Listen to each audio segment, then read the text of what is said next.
जमुनापुर गांव में अर्जुन नाम का एक गरीब मछुआरा अपनी माँ और अपनी जवान बहन राधा के साथ रहा करता था। एक दिन अर्जुन शाम को थका हारा घर आया ही था कि तभी उसकी माँ उससे बोली, क्या हुआ? क्या आज भी तेरे जाल में कोई मछली नहीं फंसी? अरे क्या बताऊं माँ, सारा दिन तालाब में जाल डालकर बैठा रहा, परंतु मेरे जाल में केवल 2 ही मछलियां फंसी। बस ये लो माँ, एक सिक्का। बेटा, एक सिक्के से अब मैं आज का खाना कैसे बनाऊं? तू अच्छी तरह से जानता है, अनाज के साथ साथ खाने में सब्जी की भी आवश्यकता होती है और सब्जी में खाना पकाने के लिए और भी वस्तुएं डाली जाती हैं। अर्जुन निराश हो गया। अब मैं क्या करूं माँ? मुझे मछली पकड़ने के अलावा और कोई काम आता भी तो नहीं है ना। न जाने क्यों कुछ दिनों से मेरी किस्मत बहुत खराब चल रही है। मछुआरों के जाल मछलियों से भर जाते हैं, लेकिन मेरा जाल ही पता नहीं क्यों खाली रहता है। अब क्या करूं मैं? भैया, आप दूसरे तालाब में जाकर मछलियाँ क्यों नहीं पकड़ते? मैंने सुना है जंगल के तालाब में मछलियाँ बहुत अधिक फंसती हैं। हाँ, शायद तुम सही कह रही हो राधा। कल मैं दूसरे तालाब में जाकर मछलियाँ पकड़ने का काम करूँगा। ये सही रहेगा। हाँ बेटा, आखिर कब तक हम अपना जीवन गरीबी में व्यतीत करते रहेंगे?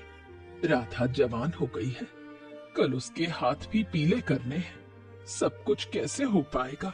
अर्जुन ने अपनी माँ की बात का कोई जवाब नहीं दिया और चुपचाप लेट गया।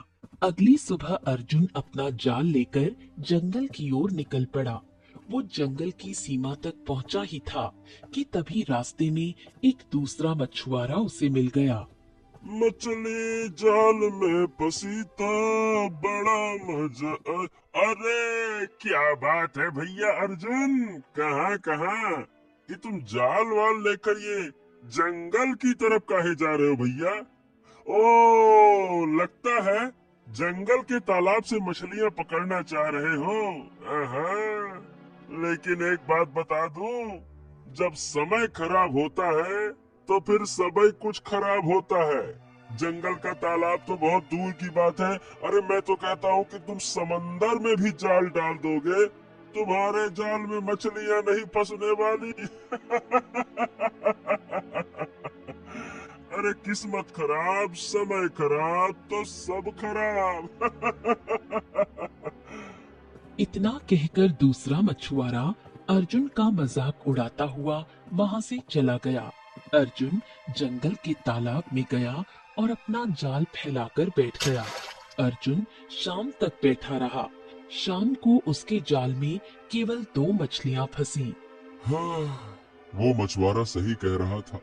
जब समय खराब होता है तो सभी काम खराब होते हैं। अब इन मछलियों का क्या करूं? इन्हें बेचकर पेट भरने से अच्छा है कि आज माँ से कहूँगा कि मछली वो खुद ही खाकर पेट भर ले। इतना कहकर अर्जुन वापस आने लगा। रास्ते में फिर वही दूसरा मछुआरा मिल गया। हाँ, हे, ये क्या है? हे अर्जुन, मैं तो समझ रहा था कि तुम जब जंगल के तालाब से लौटोगे तो तुम्हारा जाल तो पूरा मछलियों से लबालब भरा होगा। ससुरा, तुम्हारे जाल में तो केवल 2 ही ठो मछली फंसी है। इतनी ही मछलियां तो तुम्हारे जाल में गांव के तालाब में फंस जाती थी। फिर जंगल जाकर इतना थकने की क्या आवश्यकता थी? मेरी बात मान क्यों नहीं लेते? समय खराब, किस्मत खराब तो सब काम खराब। इतना कहकर दूसरा मछुआरा वहां से चला गया। अर्जुन निराश होकर घर लौटा और 2 मछलियां अपनी माँ और बहन के सामने रख दी। भैया, केवल 2 मछलियां, इससे क्या होगा? हाँ, अब जो है यही है राधा, इसे ही पका कर खा लो, कम से कम पेट तो भरे। अब मैं क्या करूं राधा? तुम्हारे कहने पर जंगल के तालाब में गया था, परंतु वहाँ भी केवल 2 ही मछलियां तो फंसी। क्या हुआ? कुछ नहीं फंसा। अब तो मुझे दूसरे मछुआरों की बात पर विश्वास होने लगा है। जो मेरा मजाक उड़ाते हैं वो बिल्कुल सही कहते हैं। मेरा भाग्य इस समय मेरा साथ नहीं दे रहा। बड़ी बेकार किस्मत है मेरी। अर्जुन की बात सुनकर उसकी माँ और बहन की आंखों में आंसू आ गए। अगली सुबह अर्जुन फिर से अपना जाल लेकर गांव के तालाब में चला गया। वो सुबह से लेकर शाम तक बैठा रहा, परंतु उसके जाल में एक भी मछली नहीं फंसी। क्यों भैया, आज पूरी तरह से ठन ठन गोपाल। अरे पहले तो तेरे जाल में एक या दो मछली फंस भी जाती थी गलती से। आज तो तेरा जाल पूरा ही खाली है, हैं? किस्मत लगता है बहुत ही खराब है। अर्जुन निराश हो गया और चुपचाप अपने घर चला आया। अर्जुन को खाली हाथ देखकर उसकी माँ चौंक गई। क्या हुआ? माँ, आज आज मेरे जाल में एक भी मछली नहीं फंसी माँ, एक भी नहीं। मैं और तेरी बहन सुबह से भूखे हैं, तेरा ही इंतजार कर रहे थे। अर्जुन की आंखों में आंसू आ गए। अर्जुन को रोता देख उसकी माँ भी रोने लगी। चिंता मत कर बेटे, हिम्मत मत हार। तू एक काम क्यों नहीं करता? हमारे राज्य का राजा सूरज बहुत दयालु है, तू जाकर उससे सहायता क्यों नहीं मांगता?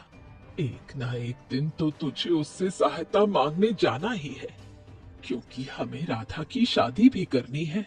अगले दिन अर्जुन अपनी माँ की कही हुई बात के अनुसार सीधे अपने राज्य के राजमहल में चला गया। कुछ देर बाद अर्जुन राज दरबार में खड़ा था। राजा सूरज गहरी सोच में डूबा हुआ था। महाराज की जय हो। महाराज, मैं जमुना नगर गांव का रहने वाला हूँ। मैं एक बहुत ही गरीब मछुआरा हूँ। कुछ दिनों से मेरा भाग्य मेरा साथ नहीं दे रहा। मेरे जाल में मछलियाँ बिल्कुल नहीं फंस रही। मेरा परिवार भूखा है और मेरी बहन भी जवान हो चुकी है। मुझे उसकी शादी भी करनी है। मैंने सुना है कि आप प्रजा के प्रति बहुत ही दयालु हैं। मेरी मेरी सहायता कीजिए महाराज, मेरी सहायता कीजिए, मदद कीजिए। राजा सूरज ने गहरी नजर से अर्जुन को देखा और अचानक अपने सिंहासन से उठकर खड़ा हुआ। अरे तो मैं क्या करूं? क्या अब मेरे इतने बुरे दिन आ गए हैं कि मैं गरीब मछुआरों की सहायता करूं? अगर तेरा भाग्य तेरा साथ नहीं दे रहा तो इसमें मैं क्या कर सकता हूँ? हैं? बेवकूफ कहीं के चले जाते हैं राज दरबार में हमारा समय नष्ट करने।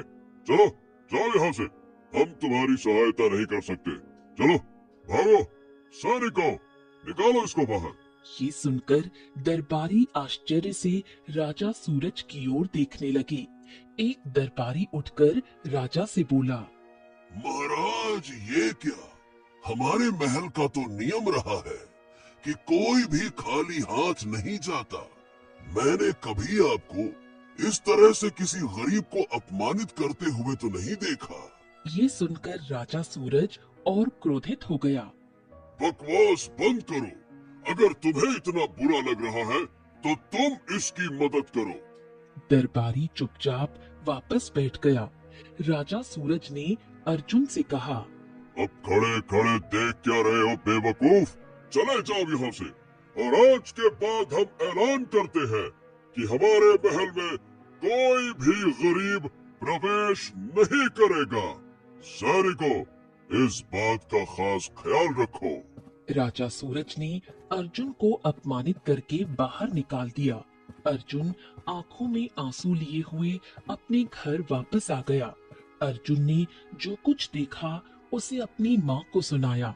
उसकी माँ आश्चर्य से बोली, परंतु राजा सूरज तो बहुत ही दयालु राजा था। मेरी समझ में नहीं आ रहा कि उसने तुम्हारी मदद क्यों नहीं की और उल्टा तुम्हें अपमानित करके बाहर क्यों निकाल दिया। अर्जुन की आंखों में आंसू आ गए। वो बोला, माँ, अब किसी का भाग्य साथ नहीं देता तो फिर कोई राजा भी साथ नहीं देता है क्या? क्या करूं माँ, क्या करूं?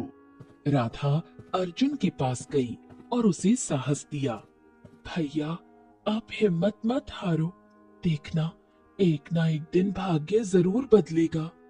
हाँ हाँ राधा, बस तेरी इन्हीं बातों से मुझे हिम्मत मिलती है। सही कहती है तू। एक दिन भाग्य जरूर बदलेगा, जरूर बदलेगा। हर रात के बाद सवेरा जरूर होता है। सही कहा तूने। अगले दिन अर्जुन गांव के तालाब में मछलियां पकड़ने गया। वहां कुछ मछुआरे पहले से बैठे थे। एक मछुआरा अर्जुन से बोला, ए भैया अर्जुन, मैंने तो सुना है कि तुम राजा सूरज के पास सहायता मांगने गए थे, परंतु राजा सूरज ने तुम्हें अपमानित कर दिया, भगा दिया वहाँ से, हैं? ए भैया, हमने तो कभी ना ऐसा सुना कि हमारे महाराज ने किसी गरीब को ऐसे बुरी तरह से अपमानित किया हो। क्या सुना क्या किसी ने? मैंने तो ना सुना। मैं बताऊं इसमें सारा दोष किसका है? अरे ये अर्जुन के भाग्य का है। जब इसकी किस्मत ही साथ नहीं दे रही तो महाराज इसकी मदद करके काहे को इसकी फूटी किस्मत का दोष अपने माथे ले ले, है नहीं तो। और नहीं तो क्या। ए भैया, इतनी खराब किस्मत वाला तो मैंने किसी को ना देखा। अब तो राजा ने भी अपने महल में गरीबों के प्रवेश पर रोक लगा दी। और किसकी वजह से हुआ ये अर्जुन की वजह से। इसने महल में कदम रखा और सब गरीबों के रास्ते बंद कर दिए। और नहीं तो क्या। ए भैया अर्जुन, मैं तुम्हारे हाथ जोड़ता हूँ, अब तुम इस तालाब में मत आया करो। तुम जंगल में ही मछली पकड़ने जाया करो। अरे भैया, मुझे डर है कि कहीं तुम्हारे खराब किस्मत की छाया यहाँ तालाब में न पड़ जाए, नहीं तो हमको भी लेने के देने पड़ जाएंगे। हाँ, नहीं तो। उन दोनों मछुआरों की बातों से अर्जुन बहुत टूट गया। आंखों में आंसू लिए वो वहां से जंगल के तालाब की ओर चल दिया और अपना जाल तालाब में डाल दिया। अर्जुन सुबह से शाम तक अपना जाल तालाब में डाले रहा, परंतु थक हार कर भी उसके जाल में एक भी मछली नहीं फंसी। अर्जुन घबराकर बोला, हाँ, हे भगवान, आज तो मेरे जाल में एक भी मछली नहीं फंसी। मेरा परिवार कब से भूखा है। खाली हाथ लौटूंगा तो सब खत्म हो जाएगा। क्या करूं? तभी अर्जुन का जाल भारी हुआ और उसने जाल खींचा। जाल में एक सोने की मछली फंसी हुई थी। अर्जुन सोने की मछली को देखकर चौंक पड़ा और बोला, हाँ, हाँ, अरे लगता है भगवान ने मेरी मदद कर दी। खींचता हूँ इसको। हाँ, अब इस मछली को बाजार में बेच दूंगा, मुझे अच्छी कीमत मिल जाएगी। तभी मछली ने मनुष्य की आवाज में पूछा, हे मनुष्य, मुझे छोड़ दे। अगर तूने मुझे आजाद कर दिया तो मैं तुझे एक ऐसा रहस्य बताऊंगी कि तेरा भाग्य बदल जाएगा। अर्जुन मछली की मनुष्य जैसी आवाज सुनकर और भी चौंक गया। वो संदेह से बोला, हाँ, ये कैसे संभव है? तुम मनुष्य की भाषा कैसे बोल रही हो? क्या तुम कोई पिशाचनी हो क्या? मैं कोई पिशाचनी नहीं हूँ, मैं एक जादुई मछली हूँ। मैं तुझे जो रहस्य बताऊंगी वो तेरा पूरा भाग्य बदल देगा। ए मछली रानी, देखो, मैं सही बताऊं, मैं तुमको नहीं छोड़ सकता। मैं तुमको छोड़ दूंगा तो मेरा पूरा परिवार भूखा रह जाएगा। कैसे छोड़ दूं? तू मुझे छोड़ दे, मैं तुझसे सच कह रही हूँ। मुझे छोड़ने के बाद अपना जाल तालाब में फेंक देना। तेरे जाल में इतनी मछलियाँ फंस जाएंगी कि आज तुम्हारा परिवार पेट भर खा लेगा। पर रहस्य जानकर तेरा भाग्य सदा के लिए बदल जाएगा। अर्जुन ने मछली की मिन्नतें सुनकर तुरंत उसे आजाद कर दिया।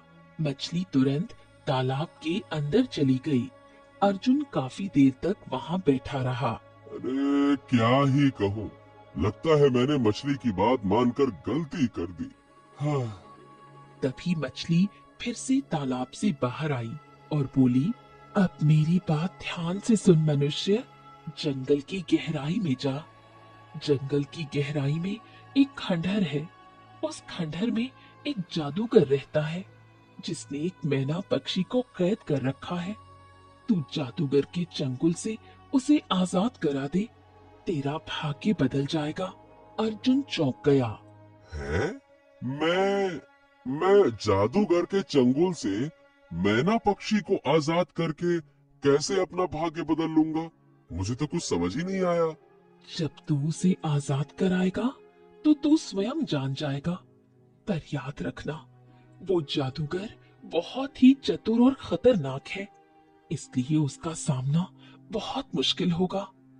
इतना कहकर मछली फिर से तालाब में चली गई।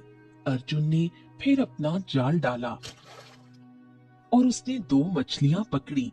अर्जुन उन 2 मछलियों को देखकर बोला, हाँ, चलो, कम से कम आज हमारे परिवार को भूखा तो नहीं रहना पड़ेगा। आज मछली भून कर ही खा लेंगे। हाँ। अर्जुन मछलियों को लेकर अपने घर गया और सारी घटना अपनी माँ को सुनाई। तो माँ, मैं कल जंगल की गहराई में जाकर खंडहर जरूर तलाश करूंगा।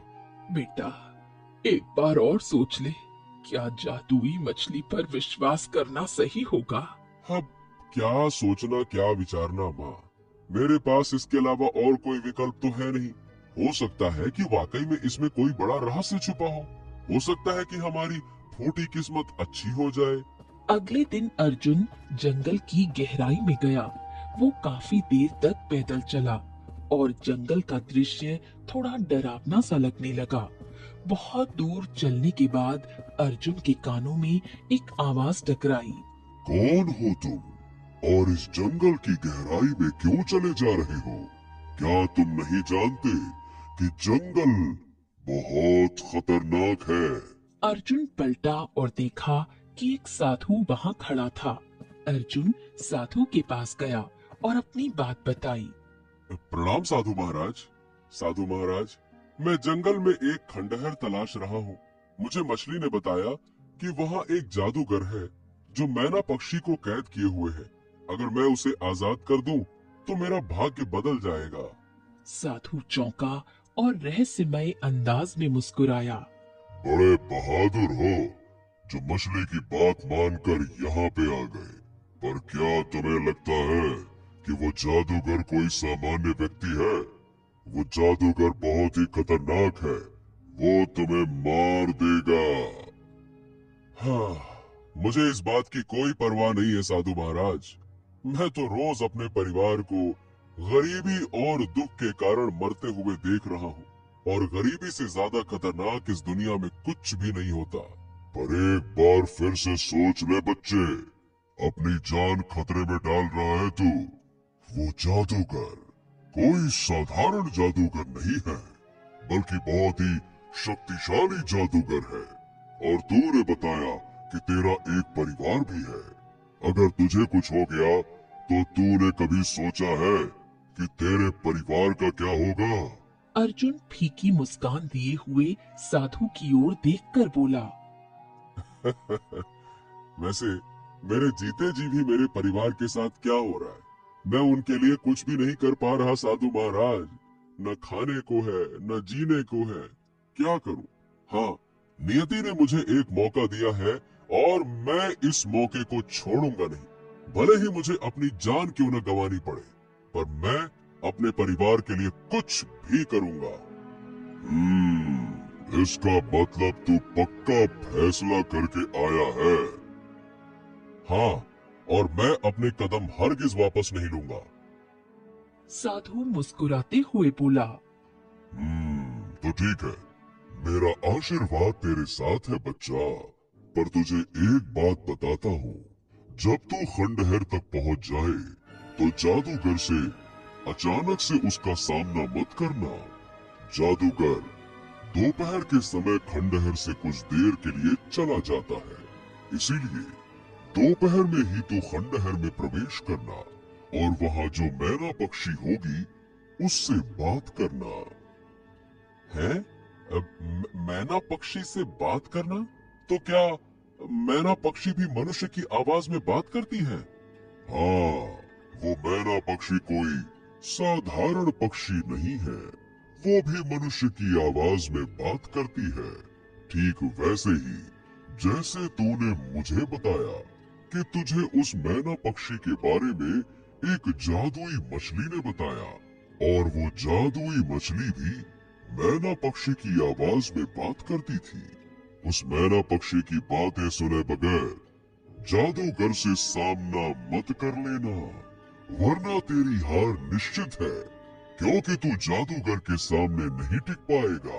लेकिन हाँ, वो मैना पक्षी तुझे एक रहस्य बताएगी। उस रहस्य को जानने के बाद तू जादूगर के सामने जाएगा और तब जाकर तू उस जादूगर से जीत सकता है और फिर तेरी विजय पक्की है।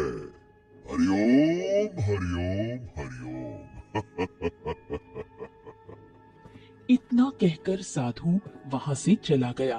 अर्जुन कुछ देर वहीं खड़ा रहा और फिर आगे बढ़ गया। बहुत दूर पैदल चलने के बाद अर्जुन को खंडहर दिखाई दिया। दोपहर का समय हो चुका था। हाँ, यही समय है खंडहर में प्रवेश करने का। आराम से जाता हूँ। अर्जुन खंडहर में गया और देखा कि एक पिंजरे के अंदर मैना पक्षी बंद थी। मैना पक्षी अर्जुन को देखकर चौंक गई। तुम यहाँ क्या कर रहे हो? जादूगर कुछ ही देर में आ जाएगा। देखो मैना पक्षी, मैं तुम्हें जादूगर के चंगुल से आजाद कराने आया हूँ। मछली ने मुझे बताया कि अगर मैं तुम्हें आजाद करूँगा तो मेरा भाग्य बदल जाएगा। तुम मुझे ऐसे आजाद नहीं कर सकते। पहले तुम पास की बूटी के तालाब में जाकर स्नान करो। कहते हैं कि बूटी के तालाब में स्नान करने से तांत्रिक और शैतानी मंत्रों से सुरक्षा मिलती है। बूटी के तालाब में स्नान करके शाम को फिर यहाँ आना। जादूगर अपने मंत्रों की शक्ति से तुम्हें मारने का प्रयास करेगा, पर बूटी के तालाब से स्नान करके आने पर उसके मंत्र काम नहीं करेंगे। तब तुम चतुराई से जादूगर का एक दांत तोड़ना। उसके दांतों में एक सोने का दांत है। उसके सोने के दांत में उसके प्राण बसे हुए हैं। जल्दी जाओ, यदि जादूगर अभी आ गया तो तुम अभी उसका मुकाबला नहीं कर पाओगे। अर्जुन तुरंत वहां से निकल गया। कुछ ही देर बाद रंग बिरंगी आभा के बीच जादूगर खंडहर में प्रकट हुआ। उसने मैना पक्षी की ओर घूरते हुए कहा, बगड़बम बगड़बम, मुझे मनुष्य की गंध आ रही है। सच बता, क्या यहाँ कोई मनुष्य आया था? दफा हो जा यहाँ से जादूगर। तेरा मनहूस साया जब से इस खंडहर में पड़ा है तब से यहाँ मनुष्य तो क्या, कोई जानवर भी नहीं आता। जादूगर क्रोधित हो उठा। बस आज रात का इंतजार कर ले मैना। कल मैं तुझे मार कर तेरी बलि देकर हमेशा के लिए अमर हो जाऊंगा। अगर मुझे तुझे अपनी तांत्रिक शक्तियों के लिए इस्तेमाल नहीं करना होता तो अब तक तुझे मार देता। तेरी बकवास अब और नहीं सुन सकता मैं। मैना पक्षी चुपचाप अपना मुंह फेर लेती है। उधर दूसरी ओर अर्जुन ढूंढते ढूंढते एक तालाब के किनारे पहुंचा।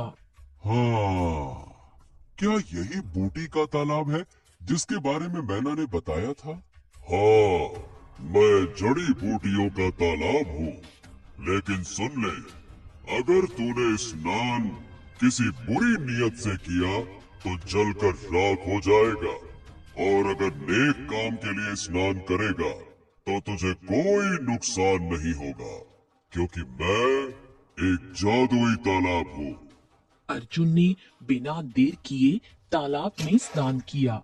बाहर निकलते ही उसके पूरे शरीर पर रंग बिरंगी आभा चमकने लगी। लगता है तूने सचमुच अच्छे कार्य के लिए स्नान किया है। हाँ। अर्जुन वहां से खंडहर की ओर चल पड़ा। खंडहर तक पहुंचते पहुंचते शाम हो चुकी थी। जैसे ही अर्जुन अंदर गया, जादूगर ने उसे देखा और चौंक गया। कौन है तू? एक मछुआरा जो तेरा अंत करने आया है। बगड़बम बगड़बम बगड़बम, अब मेरे इतने बुरे दिन आ गए कि एक मछुआरा मेरा अंत करेगा। मैं तुझे अभी यही अपने मंत्रों से खत्म कर दूंगा। जादूगर ने मंत्र पढ़ना शुरू किया, लेकिन अर्जुन पर उसका कोई असर नहीं हुआ। ओम भीम क्लीम ओ! हाँ, हाँ, ये कैसे हो सकता है? ये कैसे हो सकता है? मैंने अपने मंत्रों की शक्ति से इतना शक्तिशाली जाप किया, फिर भी तुझे कुछ नहीं हुआ। तू आखिर है कौन? लगता है तू भी कोई जादूगर है। मैं कोई जादूगर नहीं हूँ। मैं बूटी के तालाब में स्नान करके आया हूँ, इसीलिए तेरे मंत्र अब मुझ पर असर नहीं करेंगे। जादूगर ठहाका लगाकर हंसा।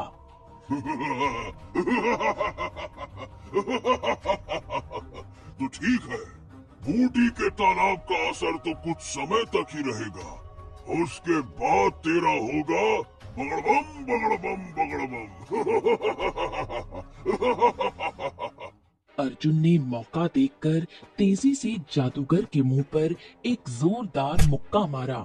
जादूगर संभल भी न पाया और उसका सोने का दांत टूटकर बाहर गिर पड़ा। अगले ही पल उसके शरीर में आग भड़क उठी। अरे आखिर मेरे अंत का रहस्य तुझे किसने बताया?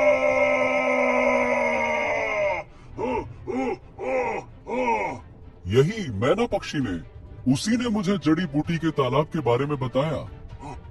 अरे मेरी सबसे बड़ी गलती यही थी कि मैंने इसे जिंदा रखा। काश मैं लालच में ना आता।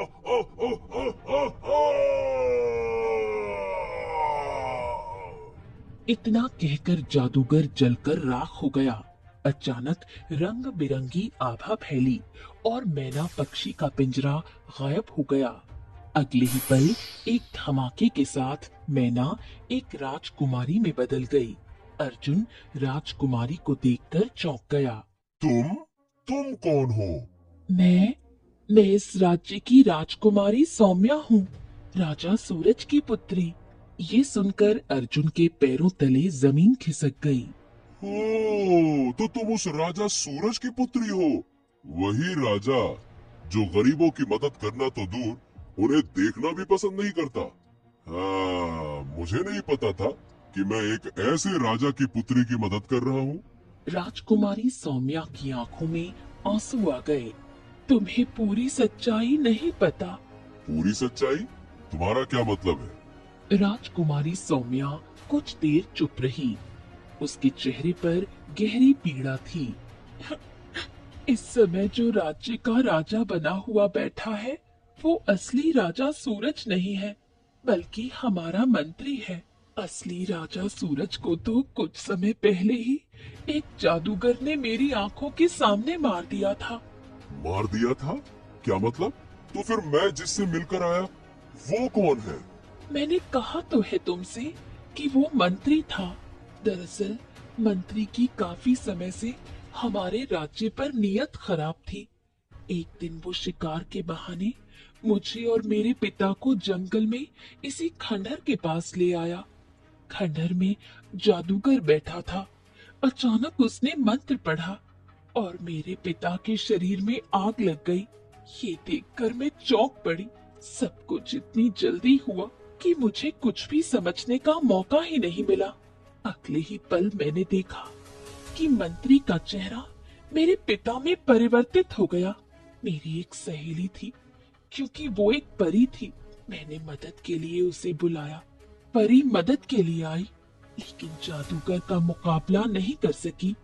जादूगर ने अपनी शक्तियों से उसे गायब कर दिया और अगले ही पल मुझे मैना पक्षी में परिवर्तित कर दिया और पिंजरे में बंद कर दिया। अर्जुन राजकुमारी सौम्या की बातों को गहराई से सुनता रहा। अच्छा, तो ये रहस्य था। तभी मैं सोच रहा था कि राजा सूरज ने मुझे अपमानित क्यों किया। दरबारी अचानक से चौंक गए कि राजा सूरज को क्या हो गया, जबकि असल में तो वो महाराज सूरज थे ही नहीं। दरबारियों को क्या पता कि महल में राजा सूरज नहीं बल्कि मंत्री बैठा था, जो राजा सूरज का रूप धारण किए हुए था। ये चक्कर है। उसी समय रंग बिरंगी रोशनी के बीच एक परी प्रकट हुई। ये तो मेरी दोस्त है, मैं ही हूँ। जादुई मछली के रूप में तुमने मुझे देखा था। दरअसल जादूगर ने अपनी शक्ति से मुझे मछली में परिवर्तित कर दिया था। जब तुमने मुझे पकड़ा तब मैंने तुम्हारी आंखों में वीरता देखी। इसी कारण मैंने तुम्हें मैना पक्षी और जादूगर के बारे में बताया। तुमने कितनी आसानी से जादूगर का अंत कर दिया, परंतु तुम्हें अभी एक कार्य और करना है। कौन सा कार्य? जादूगर के मरने से मैं अपने रूप में आ गई, परंतु जादूगर और मंत्री आपस में जुड़े हुए हैं। मंत्री राजा सूरज का रूप धारण किए हुए है। तुम्हें सबके सामने उसका नकाब उतारना होगा। तुम राजमहल जाओगे और जैसे ही इस जादूगर की राख मंत्री के चेहरे पर डालोगे, उसका असली रूप सबके सामने आ जाएगा और कुछ देर बाद वो जलकर राख हो जाएगा। अर्जुन ने मुस्कुराते हुए हामी भरी और जादूगर की राख उठा ली। अगले ही पल परी ने अपनी छड़ी आगे की और राजकुमारी सौम्या और अर्जुन राज दरबार में प्रकट हो गए। सिंहासन पर बैठा हुआ राजा सूरज, जो असल में मंत्री है, उन्हें देखकर चौंक गया। अब तेरा खेल खत्म हो गया। अर्जुन ने अचानक जादूगर की राख मंत्री के चेहरे पर फेंक दी। अगले ही पल मंत्री अपनी असली रूप में आ गया। अरे ये तो मंत्री है। इसका मतलब ये अब तक महाराज सूरज की शक्ल में यहाँ बैठा हुआ था सिंहासन पर। अगले ही पल मंत्री के शरीर में आग लग गई और वो कुछ देर में जलकर राख हो गया। अब सारा रहस्य खुल चुका है। ये वही मंत्री था जिसने मेरे पिता की हत्या की और जादूगर की सहायता से मुझे कैद कर दिया। ओह, अब समझ में आया कि राजा सूरज तो प्रजा के प्रति बहुत दयालु थे और अचानक से उनका ये स्वभाव कैसे बदल गया। तो ये कारण था। और जब भी हम इससे राजकुमारी सौम्या के बारे में पूछते थे तो वो बड़ी आसानी से कह देता था कि वो तो अपने शिकार पर गई है। हमें क्या पता था कि वो असली राजा सूरज नहीं बल्कि मंत्री था।